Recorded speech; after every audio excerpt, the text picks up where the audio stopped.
CM Revanth Reddy అధ్యక్షతన cabinet decision ఏదైతే తీసుకోవడం జరిగిందో దానిపైన కూడా సర్వత్రా అంటే ఉద్యోగులంతా కూడా సంతోషాన్ని వ్యక్తం చేయడం జరుగుతుంది. ప్రస్తుతం దీనికి సంబంధించి కూడా మనతో పాటు మాట్లాడే టీజీఓ తెలంగాణ గెస్టెడ్ ఆఫీసర్స్ హైదరాబాద్ అధ్యక్షులు కృష్ణ యాదవ్ గారు. సార్ చెప్పండి, అంటే మీ ఉద్యోగులే అసలు విషయాన్ని వదిలిపెట్టి కొసరు అనేది ప్రభుత్వం వేసిందంటారు, దీనిపైన మీరేమంటారు? అట్లా ఏం లేదు. గత ప్రభుత్వం 10 ఏళ్ళ నుంచి హెల్త్ కార్డు ఇవ్వలేదు. గతంలో గౌరవ కీర్తిశేషులు రాజశేఖర రెడ్డి గారు 2008 సెప్టెంబర్ 9వ తారీఖు నాడు ఏదైతే మీటింగ్ పెట్టాడో దాని కంటిన్యూషన్ గానే మళ్ళీ కాంగ్రెస్ ప్రభుత్వం వచ్చి ఈ హెల్త్ కార్డు ఇచ్చినందుకు హైదరాబాద్ ఉద్యోగులే కాదు యావత్ ఉద్యోగులు కూడా బాగా సంతోషం వ్యక్తం చేస్తున్నారు. ఎందుకంటే ఈరోజు మంచి వాతావరణంలో పనిచేయాలంటే ఆరోగ్యం మంచిగా ఉంటే ఆ ఉద్యోగి ఫైల్స్ కావచ్చు, పెండింగ్ ఇష్యూస్ కావచ్చు, ఏవైనా ముందుకు తీసుకెళ్తారు. ప్రభుత్వానికి మంచి పేరు, మంచి అవార్డ్స్, ఫ్యూచర్ సిటీ కానీ ఇన్ని అవార్డ్స్ వస్తున్నాయంటే ఉద్యోగులు, అధికారులు చేస్తున్న ప్రజలకు ప్రభుత్వానికి వారధిగా పనిచేస్తున్న ఉద్యోగులు అట్లా ఎవరో ఒకరిద్దరు ఉంటారు కానీ 98% మాత్రం అందరు సంతోషం వ్యక్తం చేస్తారని చెప్పి నేను మీ ద్వారా తెలియజేస్తున్నాను. రిటైర్మెంట్ బెనిఫిట్స్ కోసమే బతుకున్నప్పుడే అంటే చెప్పులు అరిగేలాగా మీ ఉద్యోగులందరూ తిరుగుతున్నారు.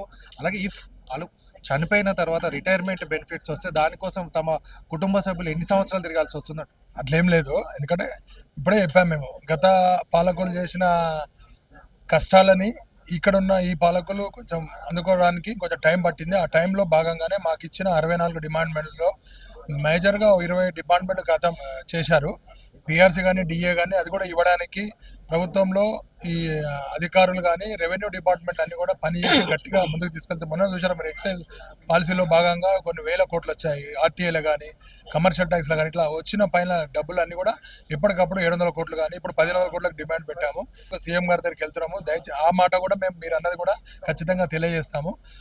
ఎవరైనా ఉద్యోగి రిటైర్డ్ అయినా కానీ ఉన్నా కానీ ఎప్పుడు ప్రభుత్వానికి పనిచేసి మంచి పేరు ప్రతిష్టలు తెచ్చారు కాబట్టి ఆ ప్రివిలేజ్ మాకు ఇస్తున్నారు, అది మేము తీసుకోవాలని మేము అనుకుంటున్నాం. అలాగే మీకు న్యాయంగా రావాల్సిన అవే పిఆర్సీ డిఏ ఇవన్నీ వస్తే నెక్స్ట్ అనేది ఇప్పుడు ప్రభుత్వం ఏదైతే ఇవ్వడం జరిగింది ఏం అవసరం లేదు కదా, దానికోసం కొట్లాడాలి. అంటే పేసుడు మేనర్గా ఏదైనా ఫస్ట్ మన సంసారంలోనే మన జీతం ఒక 30,000 ఉందనుకో, దాన్ని అన్ని అద్దెలకు దానికి తగ్గినాక మిగిలిన దాన్ని చూస్తారు కాబట్టి అట్లనే గతంలో 12వ తారీఖు నాడు మా డైరీ రిలీజ్ రోజు ముఖ్యమంత్రి గారు చెప్పారు, మీరే నా ప్లేస్లో ఉండే మీరు ఏం చేస్తారు ఆలోచించండి అని చెప్పారు. అట్లనే ప్రభుత్వానికి 2.5 సంవత్సరాలు పని టైం పట్టింది కాబట్టి ఇప్పుడు ఖచ్చితంగా ఈ సంవత్సరం మా అధ్యక్షుడు ఏలూరు శ్రీనివాస్ శ్యామ్ గారు చెప్పినట్టు ఖచ్చితంగా మేమందరం కూడా ప్రభుత్వానికి వెన్నుదండుగా ఉండి అన్ని కార్యక్రమాలు అన్ని ముందుకు తీసుకెళ్లే విధంగా చేసి రెవెన్యూ తెచ్చే విధంగా ఇంకా ఎక్కువ పెద్ద ఎత్తున ఇంకో 1-2 గంటలు ఎక్కువైనా పనిచేసి సాధించుకుంటామని చెప్పి మీ ద్వారా తెలియజేస్తున్నాం. ప్రభుత్వం తీసుకున్న డిసిషన్ పట్ల కూడా తమందరూ సంతోషంగా ఉన్నాను. ఏదైతే పిఆర్సీ కావచ్చు డిఏ పట్ల కూడా తొందరగా ప్రభుత్వాన్ని ఏదైతే సీఎంని కలిసి అది కూడా సాధించేందుకు కృషి చేస్తామని కూడా చెప్తున్న నేపథ్యంలో సో మొత్తంగానైతే